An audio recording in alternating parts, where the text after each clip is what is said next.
Hi guys, it's Mark Zickery, Mr. Sci-Fi, also known as Mark Zickery of Space Command.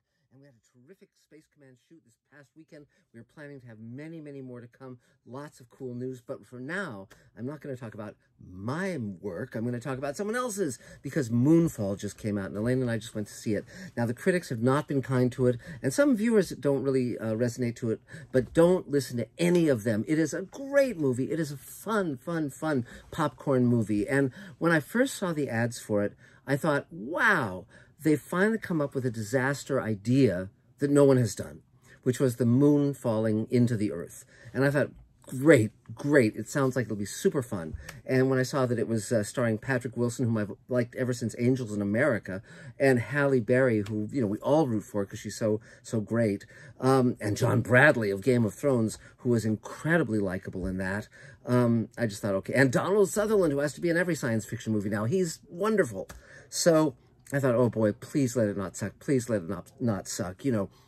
And then I started seeing these early reviews that were saying, it's terrible. It's not. It's great. And I'll tell you why. But first, we'll have to talk about a couple of different things relating to this.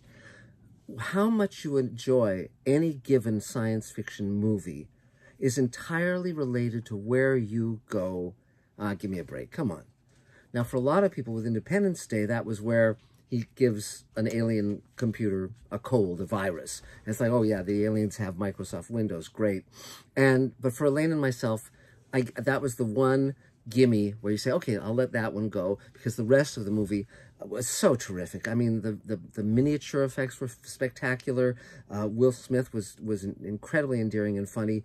Jeff Goldblum, on and on. I mean, just wonderful material. A Jewish lead character, a black lead character. This is back when if there's a black guy in a science fiction movie, he would always die. And in this case, he's the hero, and he's perfectly fine at the end. Not to spoil that movie for those of you who haven't seen it. Why haven't you seen it? But Roland Emmerich has always had a scale of his movies in terms of from really fun to like, oh my God, that was just awful. And, but with every science fiction movie, that's the case, which is, where do you say, well, I'm out of here. I can't believe this. I can't buy this notion. And, you know, and every science fiction movie usually has a little bit of that. Like, for instance, Them. Can you believe that a giant ant exists? You know, particularly one as goofy looking as that one. You know, can you believe a man can shrink down to the size of an atom by the end? That's The Incredible Shrinking Man.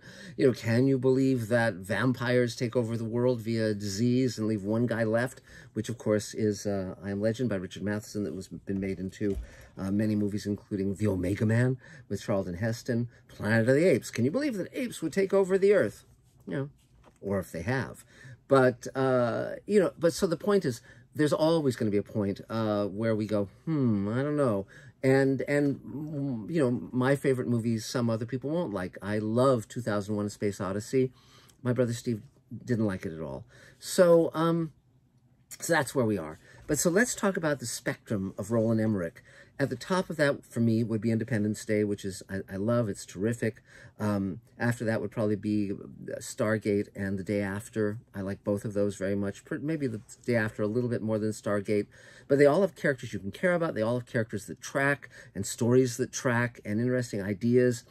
And yes, there are riffs from other movies and so forth. It's none of it is, you know, exactly mind-shatteringly fresh, but still very entertaining. And then for the sort of heading toward mediocre movies, 2012, which has kind of ridiculous stuff in it, but still has things to recommend it. I mean, after all, George Siegel's in it. I mean, that alone. But it's 2012 is a movie that I can absolutely watch and have fun with. Then we get down to the real ones you just wince at and wish you hadn't seen. Among them, Geostorm, which I didn't like, and Independence Day 2, which was such a lost opportunity. And the reason was there was nothing in there that wasn't ripping off other movies or itself, and they throw away the characters. So everything they set up in the first movie is thrown out in the second. Plus, because it has Chinese money supporting it in terms of its budget, they put in a Chinese star, a female Chinese star who doesn't speak English. So she's talking there in Mandarin, and everyone's pretending like they understand her, and it was just loopy.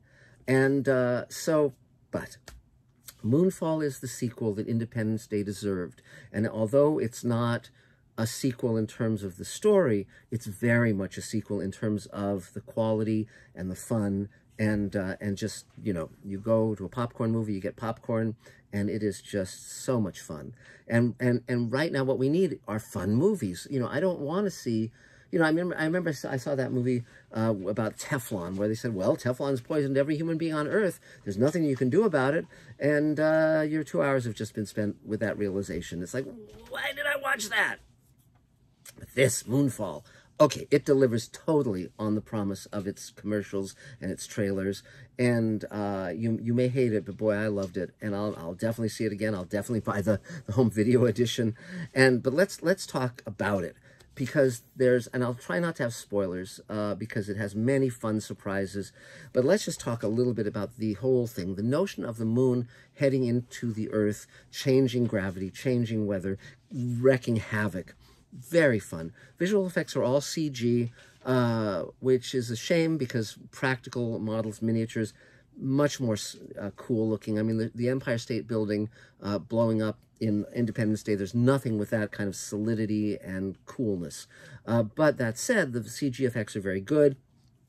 And being someone who grew up in Los Angeles and went to see the space shuttle when it was put in the museum here, the idea of reviving a graffiti-strewn space shuttle to get to the moon is super fun, super fun. And again, that's not a spoiler because it's in the trailer, but Patrick Wilson is very solid. He's a little white bread, but he's a very good actor and he seems like a nice guy. I don't know if he is. He's an actor after all, so he may be acting the role of a nice guy, but I like him. He's intelligent. He's good in this. Halle Berry, I've always loved. She's terrific in Cloud Atlas, if you've never seen that, and she's solid in this. John Bradley, who was in Game of Thrones, he was one of the few characters in Game of Thrones who actually had a character arc that ends up in a logical manner where he's given a good send-off. You like the fact that he gets to have love and family and all these things, and he was always just one of the characters who had just, no selfishness. He was always brave, always kind, and, just a laudable character, particularly because he felt that he was a coward. He felt that he was not worth anything, and he really, really shone through. So if you liked him in Game of Thrones, you're going to love him here. He plays a computer geek and a space nerd, and it's just swell. The Los Angeles, the Griffith Observatory is in this movie, always fun. You can see it also in Rebel Without a Cause, and as Jor-El's home in The Adventures of Superman, the first Superman TV show. And Kelly Yu. Kelly Yu is a Chinese actress, but she speaks perfect English. She plays an exchange student, so every now and then she's speaking Mandarin, but not often.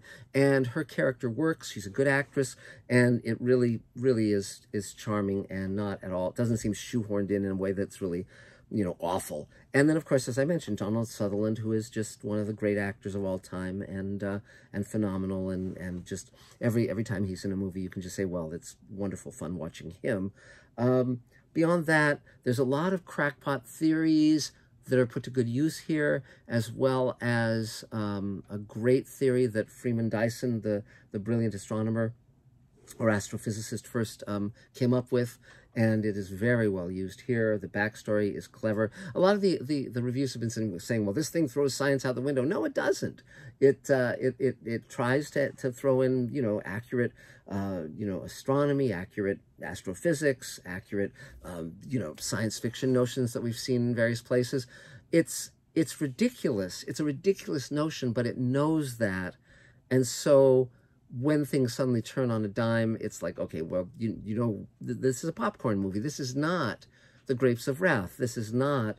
Someone online referred to it as the greatest movie since Citizen Kane. It's not that, but it is just so fun, so fun. And, and again, part of science fiction is always the gosh, gee whiz. That's one thing that science fiction brings us, whether or not it's seriously intended, like 2001 or Blade Runner, or less so. Good science fiction is fun, characters you care about, a journey you want to take, a ride you want to take, beautiful images and exciting images, lots of stuff blowing up, and it delivers certainly on that. It's just a good time. And as opposed to some of the movies that try to seem like they've got deep ideas when they actually don't really, like Ad Astra.